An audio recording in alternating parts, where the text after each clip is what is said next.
various journal entries that pertain to stock in general. So we have Lodi Company is authorized to issue 100,000 shares of no par, $6 stated value common stock, and 10,000 shares of 9% $100 par preferred stock. It enters into the following transactions on December 31st. We accept a subscription contract up to 7,000 shares of common stock at $42 per share and receive a 30% down payment. Collect the remaining balance of the subscription contract and issues common stock. Third, we acquire a building by paying $3,000 cash and issuing 3,000 shares of common stock, 900 shares of preferred stock.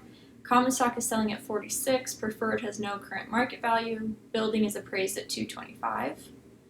4, we sell 1,000 shares of common stock at $47. 5, we sell 900 shares of preferred stock at $112. And then 6, we declare a 3-for-1 stock split on the common stock, reducing the stated value to $2 per share. And so these are all, looks like December 31st transactions. And so let's start out with this: accepting a subscription contract to 7,000 shares common stock, $42 per share, receiving 30% down payment. So we're receiving cash, and that's going to be our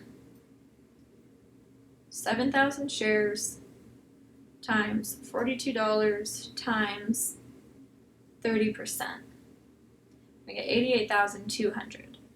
Then we're going to have subscriptions receivable for the 70%, so equal to 7,000 shares times 42 per share times 0.7, and we get $205,800. Then we need to credit our common stock subscribed and our additional paid-in capital on common stock. And these are both going to be credits. So the common stock subscribed is equal to our 7,000 shares times the $6 stated value. And then the additional paid-in capital is the difference. So 7,000 times 42 minus that 6 for $252. I guess this doesn't make sense for everything to be on December 31st because we are accepting a contract and then collecting the balance, but so be it. So then we collect the remaining balance of the subscription contract and we issue the common stock.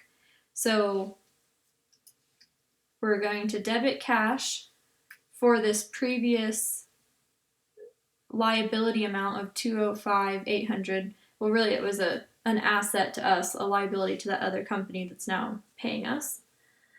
And a credit to the subscriptions receivable because we're now receiving that asset.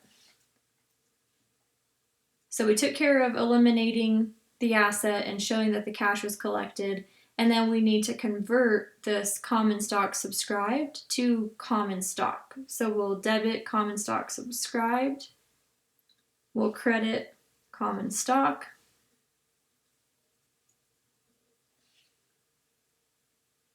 for the 42,000.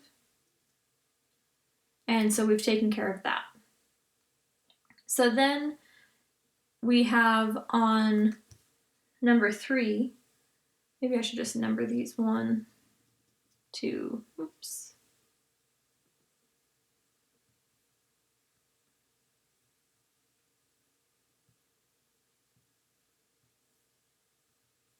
One, 2, here's part 3. Oh, and I just wanted that to be plain common stock.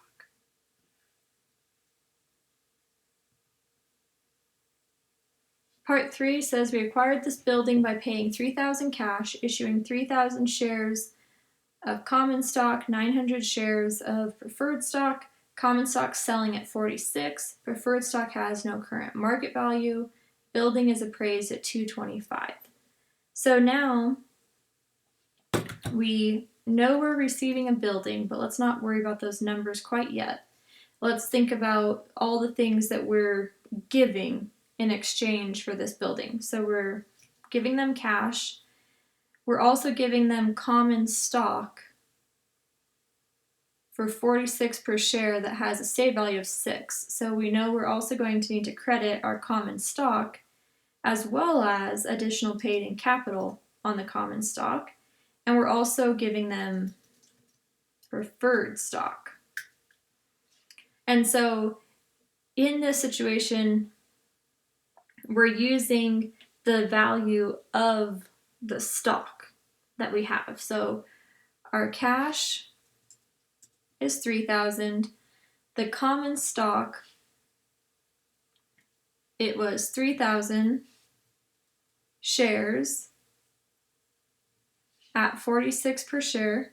So right now we need to just say times 6, and then the additional paid in capital will be the difference.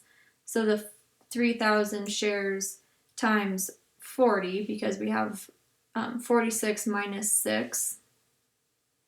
And then the preferred stock, because there's not a current market value, we use the par. So we have 900 shares times 100 par for 90,000. And then we can add these all together for the total value of this asset on our books.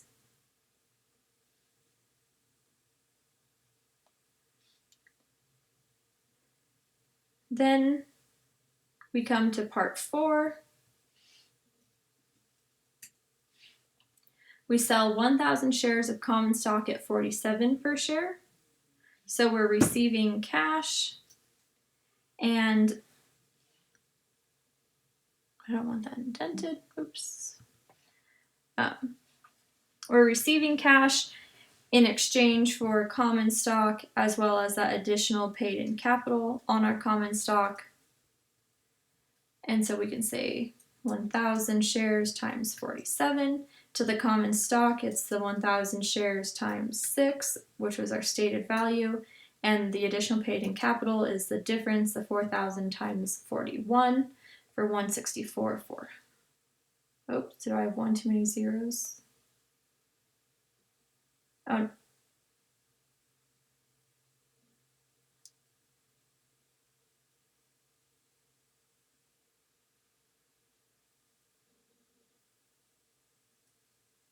This can't be right.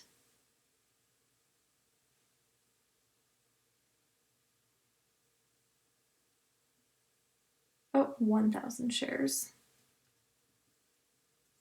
Okay, that looks better. 1,000 shares times 41.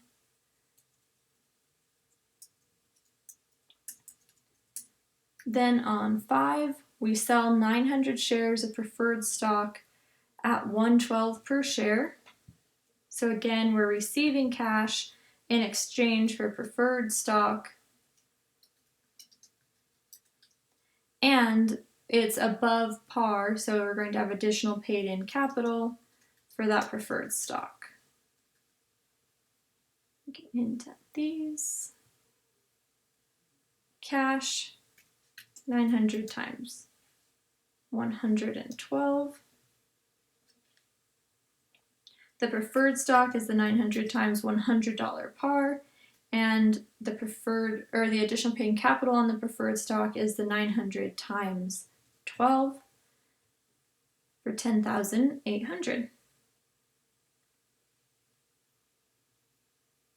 And then finally, part 6 says we declare a 3-for-1 stock split on the common stock, reducing the stated value to $2 per share, and that just requires a memorandum entry, so not an actual journal entry.